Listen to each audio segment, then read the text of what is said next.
Hello, everyone. Today, in this episode, we are going to talk about what a mercenary is and what is the origin of it.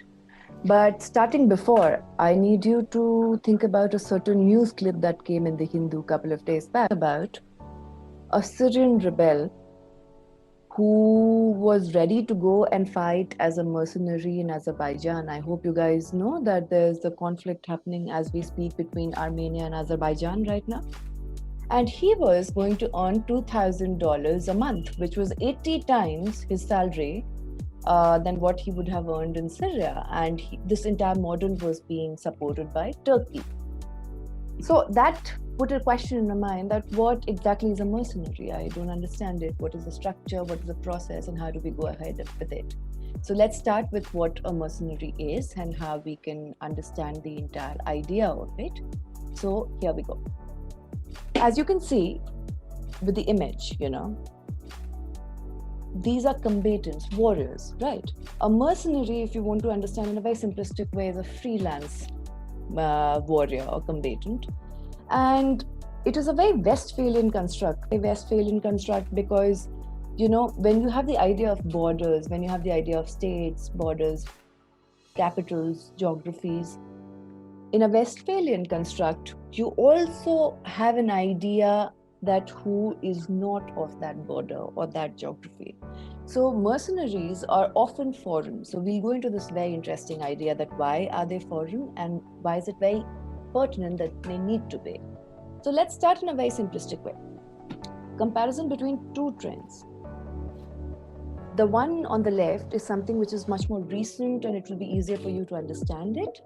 The one towards the right is much more historical or the older construct. The new construct is that with the rise of capitalism, so as capitalism has increased, you can see that there's this entire idea of free market and the political geographies do not really have any kind of stand.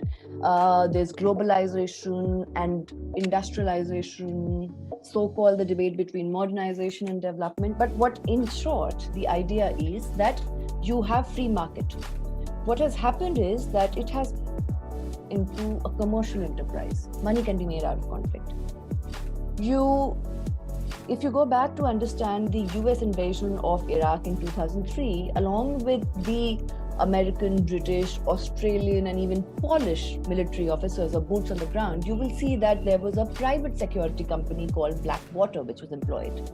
Another American security military company is Triple Canopy.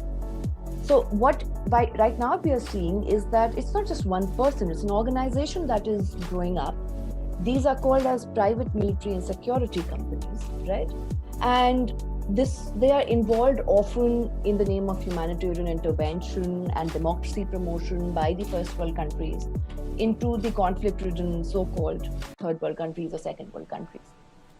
Let's go to the old construct. So technically, mercenary was initially considered to be one person who was foreign, who was not involved in the conflict, was paid for doing so, right? So let's go back into what the history of it is. So there are 4 different kinds of mercenaries if you want to understand. The first one is a resident auxiliary. A soldier who sells mostly a military service outside of their political community. So if, for example, I want to be employed in Syria or Iraq or whatever, if ISIS is trying to employ soldiers, the catch over here is that political community is very ambiguous.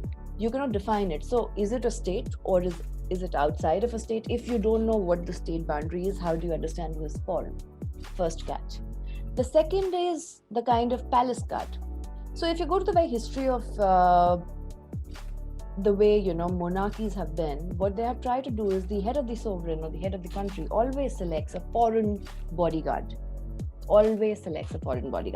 There are many reasons why, because the kind of security he gets by these very diligent foreign bodyguards and the security and the confidence and the safety is not what he could have secured with domestic ones. There's more trust when it is a foreign soldier. Interesting. It is you can see this trend right from the very beginning of the European state formation.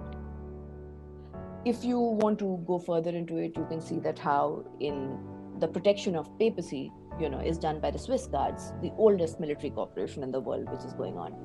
So you see this trend. The third are short-term war combatants. So for the example, there's a conflict or a war or not a very long, prolonged civil war, but small skirmishes, and then you are employed to go. For example, the story of the Syrian rebel that I was talking about. The fourth is, now here, who is your employer? You don't know. It can be a state, it can be a private enterprise, it can be a so-called terrorist organization. But if the organization that has employed you does not have legitimacy, then even you as a mercenary will not have legitimacy, right? So let's come to this very, very strong question. I went through and I was thinking about it, and I thought that this is actually right. Do mercenaries reflect the failure of the state in convincing its citizenry to support its foreign policy? War, conflict is a part of foreign policy. A. Now, if you're trying to hire, or if you have to hire, you don't have a choice.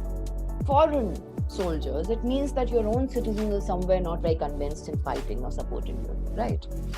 So do mercenaries reflect that kind of paradigm also, which is interesting, you can think about it. Now, what is the basic origin of it? So as you can see, Niccolo Machiavelli, I really don't have to say much about him. He's very famous in terms of how statecraft has to be. He wrote this very famous book, The Prince, and you can see his longevity. It was from 1469 to 1527. Now, why am I talking about Machiavelli? Machiavelli basically was very against the idea of mercenary. He said that, see, if you're an outsider, you're a foreign soldier, you will never have loyalty for the prince or the structure of governance. So we should never hire Machiavelli. He also said that, at the end of the day, they are paid a very small amount of money to carry on with their lives and do the duties of protection. But who is going to do it for a very small amount of money? It's all about money. But eventually, if you just want to take a catch in that, play a devil's advocate, even your soldiers who are there in the military, army, whatever, they are also paid money, right? So, but what Machiavelli had was a certain kind of distrust with the entire concept of mercenaries. The second picture that you can see on my right are the Hessian soldiers. Now, these are Belgium.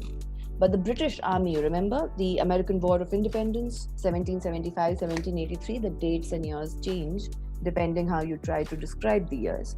But in the eastern coast of America, there were 13 colonies, and they went ahead and fought against the British Army. Now, the British Army employed these German soldiers called as Hessian soldiers to fight as mercenaries. So it's not something which is just, a product of the 20th century. Mercenaries are a phenomena that has been going on for a very long time. Now, towards the end, I want to talk to you about two loopholes which are there in the legal department. We can agree and say that, look, social studies, political science, sociology, political philosophy, we don't have very clear-cut, watertight definitions of what a term is. It's often ambiguous. But legally, it should be very clear, right? So there are two instances. One, that the Organization of African Unity, you can Google about it, it came ahead in 1977 and charted out an entire protocol against white mercenarism. So the idea was that in sub-Saharan African countries, it were the white folks who were involved in perpetuating conflict and violence. They used it for white racial power against, in a process in which they are oppressing the blacks. But the problem with this convention or the protocol was that it was, even though you say that it is mercenarism as a term is similar to racism or oppression, but you never outlaw it, right? So how does it work if you don't outlaw it? The second was Geneva Conference. Do not confuse it with Geneva Convention. Geneva Conference that took place in 1774 to 76, they tried to figure out an international law, right? Because the Vietnam War was going, decolonization, so many countries in Middle East and West Asia were getting independent.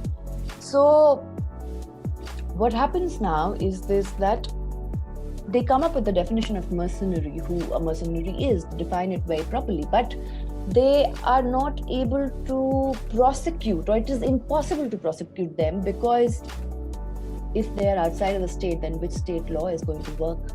You understand?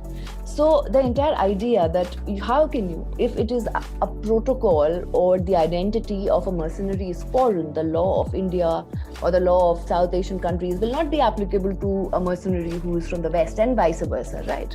Now, I want to leave you with the parting thought. And this parting thought, as simple as this. First, you can talk about a war, conflict, skirmish, only when you have enough resources to take you out of it. You can talk about cost reduction, you can talk about the money involved, you can talk about the analysis.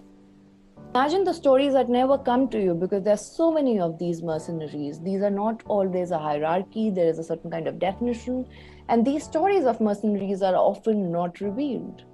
So just think about how can you know a story, a real story of a mercenary, and if and why is it important for you? So thank you for listening, and I hope to see you again next week with a new episode. Thank you so much.